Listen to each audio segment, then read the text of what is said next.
How have you been, Shane? Pretty good, Zach. And you? It's been a minute, eh? Yeah, time has flown, even though at times it didn't feel like it last year. I wanted it to, but it just wouldn't.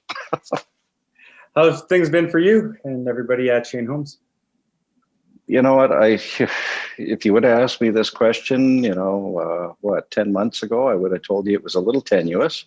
Yeah. And largely because, COVID kicked into high gear. We shut the economy down, and that turned off the taps. It shocked people. They weren't out buying anything. They weren't out doing anything. So it was a little bit nerve wracking. I was worried that we were going to have to start laying people off. And when the economy opened up again, we just saw that spring market that's very natural move into the summer. That's the first time it's ever happened in the 31 years I've been doing this.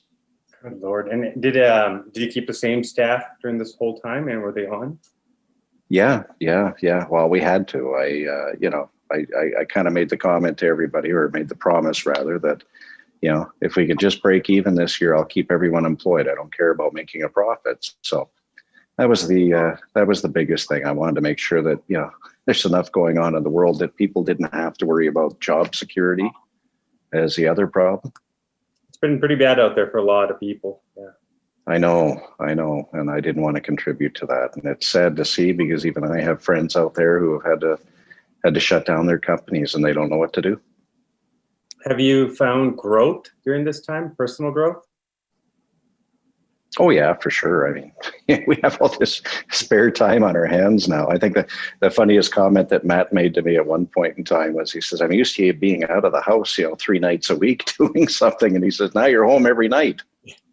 Does it go for a drive? Yeah, that's only so exciting, especially, going to the grocery store and, stretching that out another 10, 15 minutes. It's not that exciting, No. And you can only go on so many hikes. You can only take the dog for a walk so many times before you're just kind of like, yeah, I need a little more stimulation. Have you found the new restrictions helping you a little bit? Or the ones that are going to come, hopefully?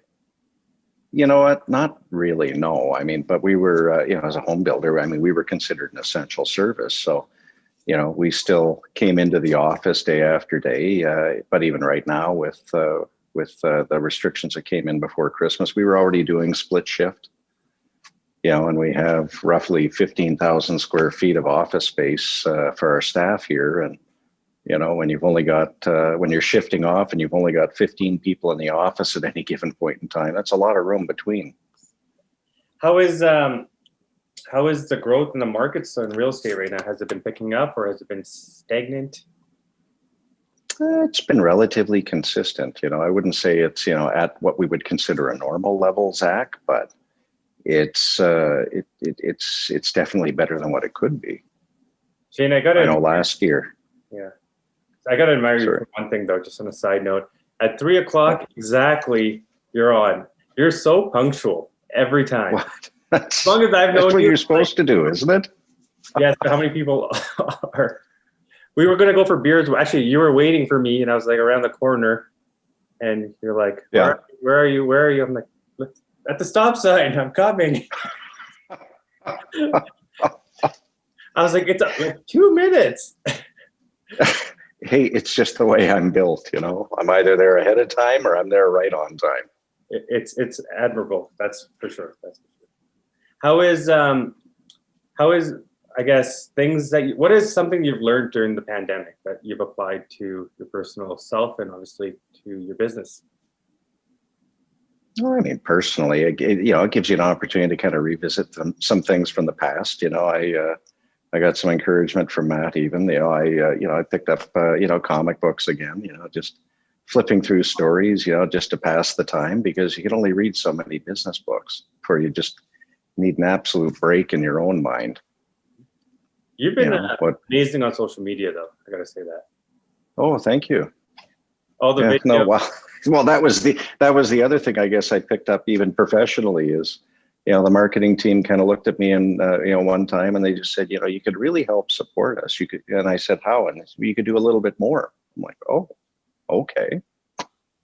And it's funny because it's exactly who you are in person. It's not a facade that you usually see on social media from a lot of people. Yeah. It's exactly you, and I love it. And it brings people to you. Have you noticed the change with people and the attraction that you bring around you now, the tribe?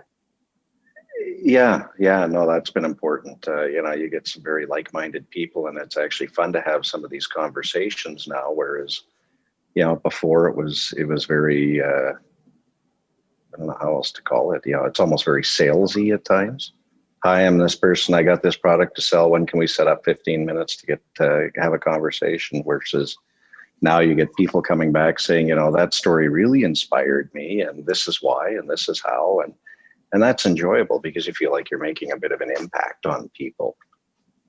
There's generations, actually generations now. Your dad's way of marketing versus your way of marketing. Does that ever clash? Because that's quite of a difference in technology and what was available at the times. Oh, of course it is, Zach. I mean, he's still active in the business to a certain degree. And, every once in a while he'll pop in and he'll have the Calgary Sun home section in hand and say, I didn't see an ad, or, do you think this ad worked for this company this weekend? And you kind of sit there and say, yeah, well, it might have. I couldn't tell you, but do you want to see what our digital strategy was? Did you want to see where else we are? So I mean, it's tough for someone like him because he doesn't read the newspaper online. He doesn't, he'll read some stories online, but he still likes that physical tabloid newspaper to read. And that's the only way he thinks he can get information. And maybe for his generation it was. But nowadays, everybody's running around with a smartphone in hand, or they've got an iPad, or they've got a desktop computer, or a laptop computer rather, and they're getting their information that way from different news sources. I wonder how beneficial it is for a business to use a magazine still. So I go to page 52 and you see your ad. Yeah. Like, especially in your industry, does it help still? Well, and they're still out there, but even they've recognized that they've got to deal with things in a more of a digital kind of manner, and that means having social media channels. That means having a digital edition of their publication. But there's benefits to having that physical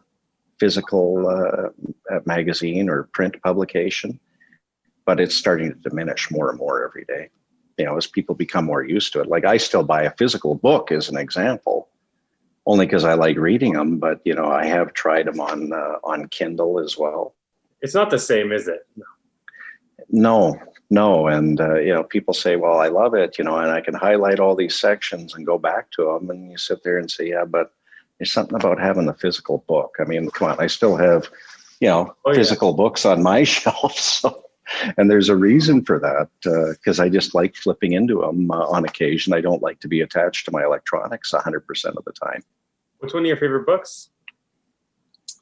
There's lots of them, but, I still, I like stories, I like business stories. And, the one that still stands out is one that Gary Vee did, and it, God, why can't I remember the title off the top of my head? Crushing it. Crushing it. Yeah, and that was fun to read because you could see, you could go through some quick stories of success stories from people who created their own niche and and did it primarily through social media. Have you found a lot of what Gary Vee has said to work in your business or in your life? Oh, in lots of cases, yeah. Yeah, no, it's some of it's practical, some of it is just him, I think, pontificating, but I mean, that's him, that's what he does, and it's applicable in cases, but not always applicable here because what we sell is we sell a home, so we sell a very high ticket item that that people need to they're still not totally comfortable with buying it online. They have to physically see it and touch it and smell it and walk through it. There's a difference. There is a difference. Although I will say, with the restrictions in place, we actually did sell 2 homes completely online. People were comfortable enough with the virtual tour, and they were comfortable enough moving paperwork electronically and signing off the documents that way, and even doing their color selections with an interior designer using an iPad, walking around the design center, making the selections for them. So That's pretty cool. it's not impossible, and it doesn't mean that the world is shifting hard in that direction, but it means that some people have become comfortable with that. What amazes me about you is not many home builders, or actually individuals, put themselves out in front of the camera. What makes you do that, and how do you get comfortable? Because I've always admired that about you, Shane. And especially someone that deals with so much on a day-to-day basis. The last thing people want to do is show their face or show their personal life or what they look like at home. And you're okay with that. Yeah, well, isn't that what being authentic is? People just want to relate to you. And I mean, I'm as normal or as average or as similar as what they are as well, Zach. So how can you not? Do people ever get shocked at times that, wow, he's so normal?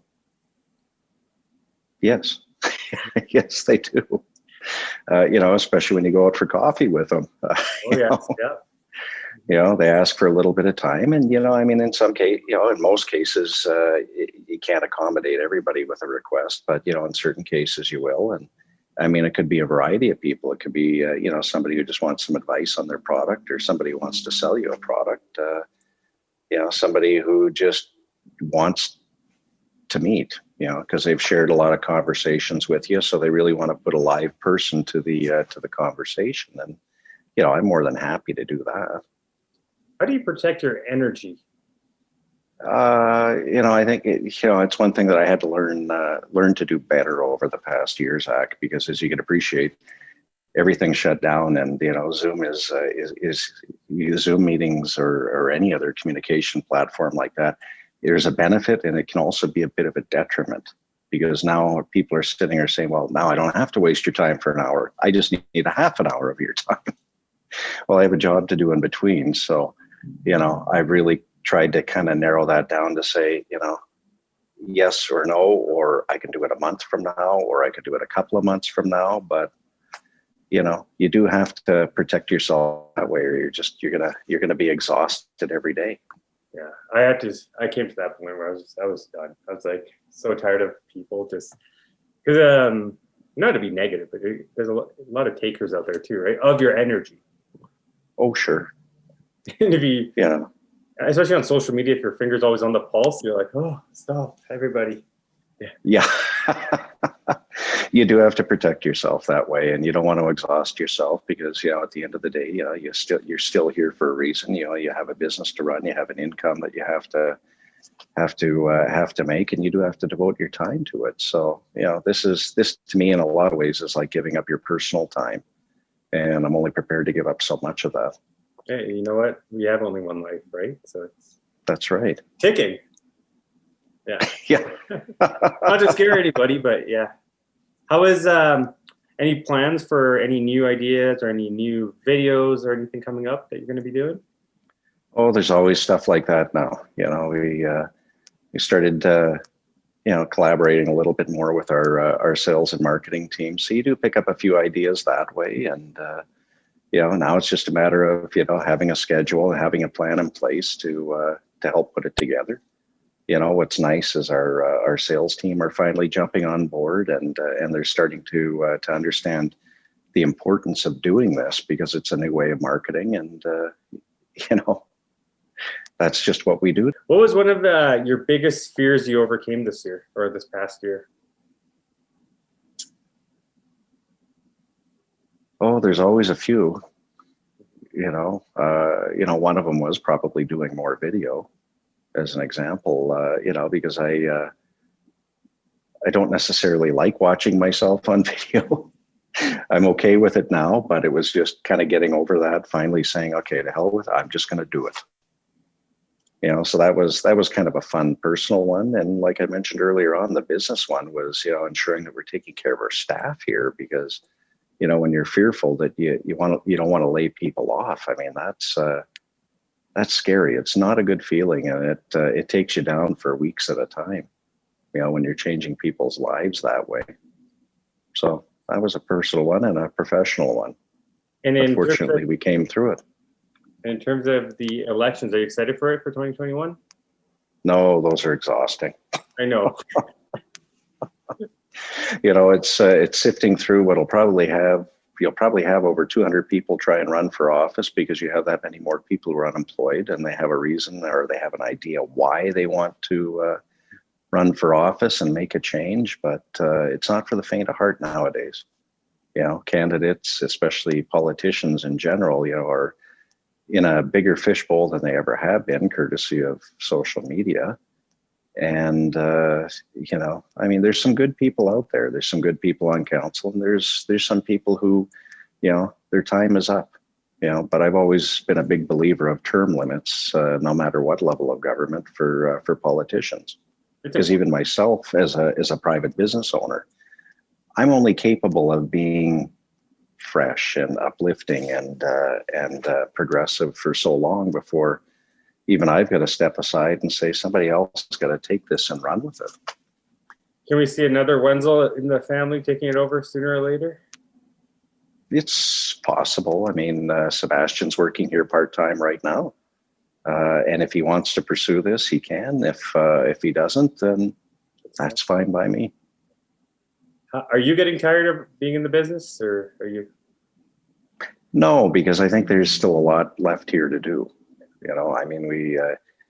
This is my 7th or 8th year as president of the company now, and it's the world is changing, and especially now with after going through a year like 2020, where you've seen a lot of acceleration in the way businesses work. I want to be around for that change. I want to understand it, and I want to enjoy trying to evolve the company to what the next level has to be. What is one of the greatest lessons you've learned from your dad? Oh, I actually did a video about this one, Zach. Making the decision. And what I mean by that is rather, I was a junior kind of marketing assistant under him, and I hadn't been in the job long. And we used to advertise in classifieds, little classified ads in the Calgary Herald Homes section, because that's what everybody did. And I remember there was one Wednesday where we have to sign off at 12 noon, and I couldn't find him anywhere. I couldn't get the answers I needed, and consequently, I wasn't able to get the ads in because I wouldn't sign off because I wasn't confident that they were correct. And when he came into the office the next morning, he got royal shit from me for not being available. And finally, he calmed me down and he said, "Look, I don't always make the right decisions, but at least I made a decision, or I make the decision." And he said, in your case, he said, you didn't make the decision. I mean, right or wrong, at least if the ads got out, people will see them, people will come out, and we can deal with that, and we can make them right for the next weekend. But he said, by you not getting it done meant you likely cost us traffic for the weekend.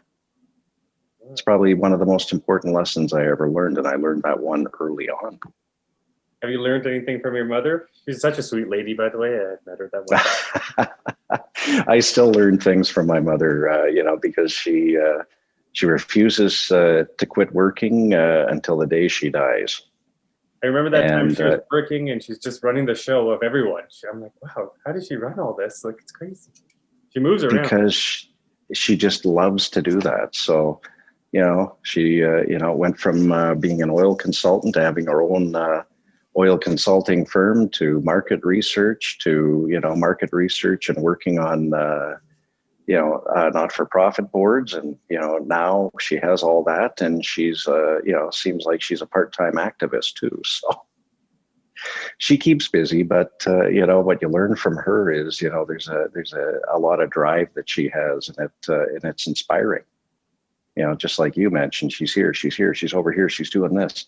It's inspiring because, she's always been a seeker of knowledge and information, and she'll never quit that. I feel like that's, and she imparts that upon, me, upon Sebastian, upon the other kids in the family. Do they still have the poodles? Oh yeah, they still have the attack poodles.